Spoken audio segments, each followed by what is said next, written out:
Hello everyone. तो क्या आप भी 12th बिहार बोर्ड के स्टूडेंट हैं और आप 2027 में बोर्ड के एग्जाम्स में अभी होने वाले हैं? तो ये वीडियो आप ही के लिए है, क्योंकि ये वीडियो आपकी तैयारी को करेगा 100% कन्फर्म। यानी कि आप तैयारी जो कर रहे हो क्या वो सही ट्रैक पे है या नहीं, फिर आपने जो पढ़ाई की है उसका एक चेक, रियलिटी चेक। क्योंकि जब तक आप कोई भी काम को करके चेक नहीं करते हो कि उसका क्या रिजल्ट आ रहा है, तब तक वो काम परफेक्ट नहीं होता है। तो चलिए जुड़ जाइए सब लोग, शेयर कर दीजिए दोस्तों के साथ, क्योंकि ये है रियलिटी चेक, जहां नहीं चलेगा कोई खोखला वादा और नहीं कोई खोखला बात। क्योंकि धोखा वो खूबसूरत सा चीज है जो आप देते दूसरे को है, लेकिन वो आपके ऊपर ही लागू होता है, आप खुद धोखा खाते हैं। तो प्लीज मेहनत से पढ़िए, समय काफी नजदीक आ चुका है और जी जान लगा दीजिए। रोज पढ़िए थोड़ा थोड़ा, बहुत ज्यादा पढ़ने की आवश्यकता नहीं है। 12th है, अगर आप शुरू से अभी से भी रेगुलर रोज सेल्फ स्टडी पर ज्यादा करेंगे तो आपका काम हो जाएगा और रिवीजन इज द मस्ट। तो चलिए शुरू करते हैं। रियलिटी चेक का फर्स्ट क्वेश्चन, ये पार्ट 4 है। अगर आपने पीछे का पार्ट 1, 2, 3 नहीं देखा है तो जाइए कहाँ, प्लेलिस्ट में, वहां आपको तैयारी 2027 के नाम से प्लेलिस्ट मिलेगा, उसको क्लिक कीजिए, आपको पीछे के सारे वीडियोज वहां मिल जाएंगे, तो वहां आप देख सकते हैं। देखिए फर्स्ट क्वेश्चन क्या है, क्योंकि रियलिटी चेक में हम लोग ग्रामर और literature, rainbow story of English दोनों का मिला के पढ़ते हैं। ही हैज गैप 8, ऑप्शन है कम, केम, नॉट कम, बीन कम। तो आपको सही आंसर को कमेंट करना है कि ही हैज ब्लैंक 8 में क्या होगा, कम होगा, केम होगा, नॉट कम होगा कि बीन कम होगा। और एक बात और ध्यान रखिए, जब ऑप्शंस आता है ना तो बहुत सारे बच्चे ऐसे होते हैं जो तुक्का मार देते हैं, बोलने में अच्छा लग रहा है, ई सेट कर रहा है, तो ठीक है बोलने में अच्छा लग रहा है, सेट कर रहा है, ये बात कभी कभी सही हो सकती है, लेकिन आपने जो भी आंसर किया हो सकता है आपका आंसर सही हो जाए। गलत है तो आप ध्यान देकर समझेंगे ही, लेकिन अगर आपका आंसर गलत हो जाता है तो ध्यान देने के बाद क्या करेंगे, रीजन समझेंगे। मान लो आपने तुक्का मार दिया कि सही में वो आंसर आपका सही भी हो गया, तो खुश नहीं होना। अगर आपको रीजन सुनना है ध्यान से, कि अगर आपने सोचा था कि कम होगा या कम होगा, जो भी होगा, आपका सोच और मेरा सोच मिला कि नहीं। तो गाना सुना ना, मिले सुर मेरा तुम्हारा तो सुर बने हमारा, तो हम दोनों का सुर बनना चाहिए, इसलिए आंसर को रीजन के साथ चुना कीजिए। बढ़ते सेकंड क्वेश्चन, अ मैरिज प्रपोजल। आपको मालूम है कि रेनबो का ये चैप्टर है, प्रो सेक्शन का लास्ट चैप्टर है। तो अ marriage proposal is a type of blank act play. बताना है कि मैरिज प्रपोजल जो है वो कौन सा एक्ट प्ले है, 1 है, 2 है, 3 है, 4 है, क्या है, जो भी आंसर उसको आप कमेंट करें। नंबर 3 है, फिर से वापस ग्रामर का क्वेश्चन है, 1 और 2 स्टूडेंट्स, क्या है, 1 और 2 स्टूडेंट्स ब्लैंक एब्सेंट टुडे, है ना। ऑप्शन है वाज और वर, आप देखिए कौन सा आंसर होगा, लेकिन फिर वही कहूंगा कि रूल आपका मान लो वाज है या फिर वर है, सही हो गया मान लो, तो खुश नहीं होने का, सही हो गया, सही होगा। आपको देखना है कि रीजन सही था कि नहीं, क्योंकि दो में से एक तो होगा ही, तो तुक्का मार के सही करने से कोई फायदा नहीं है। बढ़ते हैं आगे question number 4, the teacher and writer gap coming here. Option है इज, आर और हैज। तो आप ऑप्शन कमेंट करें कौन सा आंसर होगा, देखते हैं आपका कितना स्कोर आप करते हैं। नेक्स्ट है ब्यूटी वैनिसेस ब्यूटी पासेस, है ना, एक लाइन है ये पोएम की आपके रेनबो बुक का, कि ब्यूटी वैनिसेस ब्यूटी पासेस। आपको बताना है नेम द पोएम, कि किस पोएम का लाइन है, क्योंकि आपको मालूम है कि आपके बोर्ड के एग्जाम में, है ना, अक्सर पोएम का लाइन पहचानने के लिए ऑब्जेक्टिव में भी क्वेश्चन आता है और 4 मार्क्स का एक्सप्लेनेशन भी आता है, जहां पोएम का लाइन दिया रहता है आपको एक्सप्लेन करना होता है। तो इन बोथ केसेस आपको ये पहचानना पड़ेगा कि the given line has been taken from which poem, because poem का नाम मालूम पड़ेगा, then only you can tell the poet's name and then only you can explain it to get 4 marks. तो अगर आपको 4 नंबर चाहिए सब्जेक्टिव सेक्शन में और ऑब्जेक्टिव में 1-2 नंबर वहां बढ़ाना है, तो पोएम के लाइन को पहचानिए पूरे अच्छे तरीके से। तो चलिए फटाफट कमेंट कीजिए कि ब्यूटी वैनिसेस ब्यूटी पासेस ये कौन से पोएम का लाइन है।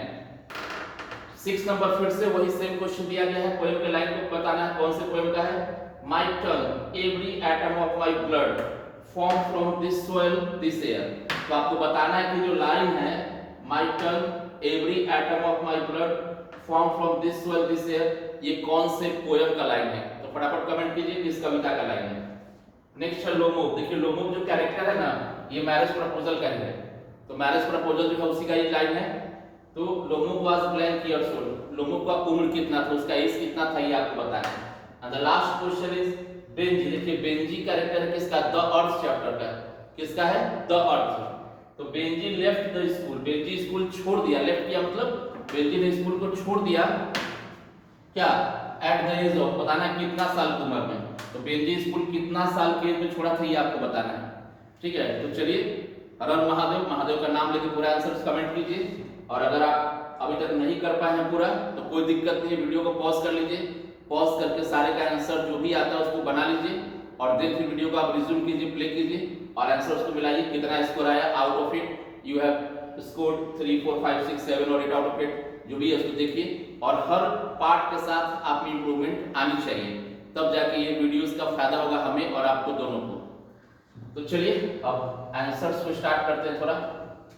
देखिए ही हैज ब्लैंक एज, देखिए हैज है तो आप सबको मालूम है कि हैज, हैव और हैड इन तीनों के साथ क्या लगता है? वर्ब का थर्ड फॉर्म लगता है। सबसे बेसिक कॉन्सेप्ट है, कहीं पे भी अगर हैज है, हैव है और क्या है? हैड, हैव, हैज और हैड के साथ क्या लगता है? वर्ब का थर्ड फॉर्म V3 लगता है। तो हमको यहाँ पे क्या ऑप्शन है? कम, केम, नॉट कम, बीन कम। तो सबसे पहले तो हम बीन कम को छाट लेंगे, है ना, ये तो होगा ही नहीं। अब बच गया कम, तो कम, केम, कम V3 है, केम, केम तो V2 है तो ये भी छट गया, यानी कि आपके पास दो ही ऑप्शन है, कम या फिर नॉट कम। तो इसका जो सही आंसर है वो क्या है? Not come. इसका सही आंसर क्या है? Not come. क्यों? क्योंकि अगर सेंटेंस में 8 रहता है, ट्रिक सीख लो, अगर सेंटेंस में 8 शब्द है तो has, have, not plus V3 लगता है। याद रखिए, नोट कर लीजिएगा कि अगर सेंटेंस में 8 वर्ड है, Y88 अभी तक अगर 8 वर्ड है तो आपको has, have plus not plus V3 का यूज करना है, इस बात को ध्यान रखना है। बढ़ते सेकंड की तरफ। A marriage proposal is a type of, तो ये क्या होगा इसका? One act play. क्या है ये? One act play. इसको ध्यान रखना है कि marriage proposal one act play ये कॉमेडी बेस्ड ड्रामा है, कॉमेडी बेस्ड है ना, ड्रामा है ये। अगला वन और two students get absent today. अब इसमें बच्चा तो खाली यहाँ स्टूडेंट से वर पढ़ दो, तो ये रूल ठीक है, वन आपका सही आंसर है, लेकिन रिकॉल करना है क्या है कि वन और टू क्या है? वन और टू के साथ सब्जेक्ट भी होता है प्लूरल और वर्ब भी होता है प्लूरल। तो इसका आंसर सही क्या है? वर्ब।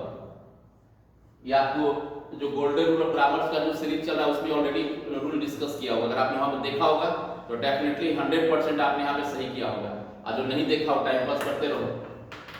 नेक्स्ट है beauty value, sorry the teacher and writer. देखिए ये भी आपका रूल गोल्डन रूल्स में कराया हुआ है। देखो क्या है? सब्जेक्ट टीचर और एक क्या है?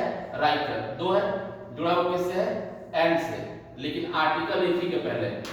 और रूल पढ़े थे कि अगर दो सब्जेक्ट है और एंड से जुड़ा है और दोनों के पहले आर्टिकल रहता है कि the teacher and the writer, दोनों को पहले आर्टिकल रहता है तो वह क्या होता है? प्लूरल, क्योंकि यहाँ पे we are talking about two different persons. लेकिन अगर आर्टिकल एक ही के पहले है it means we are talking about a single person who possesses the quality of a teacher as well as a writer. तो अगर दो सब्जेक्ट आपको दिख रहा हो, एंड से जुड़ा हो, आर्टिकल एक के पहले, तो वर्ब क्या होता है? Singular, is. और इसका मतलब क्या हो जाएगा? कोई पूछा इसका हिंदी बताओ, इसका सेंस बताओ, तो आप यही बताएंगे कि the teacher writer is coming here का मतलब कि शिक्षक जो कि लेखक भी है, मतलब एक ही आदमी आ रहा है जो कि टीचर भी है और वो राइटर भी लिखने का भी काम करता है, कमिंग हियर यहाँ आ रहे हैं, ठीक है। नेक्स्ट है beauty vanishes beauty passes, name the poem. तो ये किसका है? ये एन एपिताफ का है ना।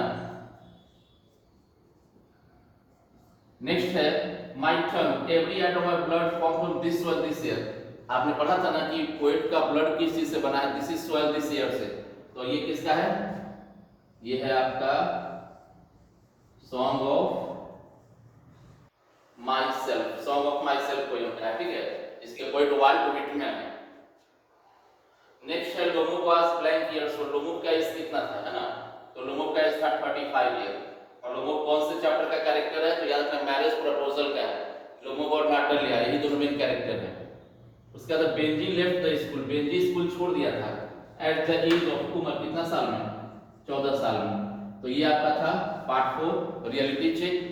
तो आपको रियलिटी चेक दे दिया गया, अब आप देखो कि आपने कितना रियल में किया, कितना फेक किया, है ना। तो अब आपको अपना आंसर कमेंट करना है, जो भी आंसर आया हो, जितना मार्क्स आपको आया हो 6, 7, 5 में जो भी, और इसको अच्छे से नोट करके कॉपी में लर्न कर लीजिए, समझ लीजिए। Thanks for watching, take care. पूरा प्लानिंग से पढ़ाई करो। बार बार कह रहा हूँ, ज्यादा पढ़ना कोई बड़ी महान चीज नहीं है, प्लानिंग से पढ़ाई कीजिए। Choose the target then hit the target. और पढ़ना है उतना, परीक्षा में पूछेगा जितना, नहीं तो जाओगे होगे पगला जाओगे। आप पगला जाओगे तो क्या करोगे? इंग्लिश का किताब उल्टा करके पढ़ोगे, इंग्लिश का पेपर उल्टा करके पढ़ोगे। तो ऐसा बिल्कुल नहीं होना चाहिए। रोज पढ़िए, प्लानिंग से पढ़िए, टारगेट सेट कीजिए कि मुझे इस सप्ताह में ये चैप्टर्स पढ़ना है, इसको रिवाइज करना है। और याद रखिए, रिवीजन सबसे इंपॉर्टेंट फैक्टर है। रिवीजन जरूर जरूर जरूर से जरूर कीजिए। ठीक है, थैंक यू।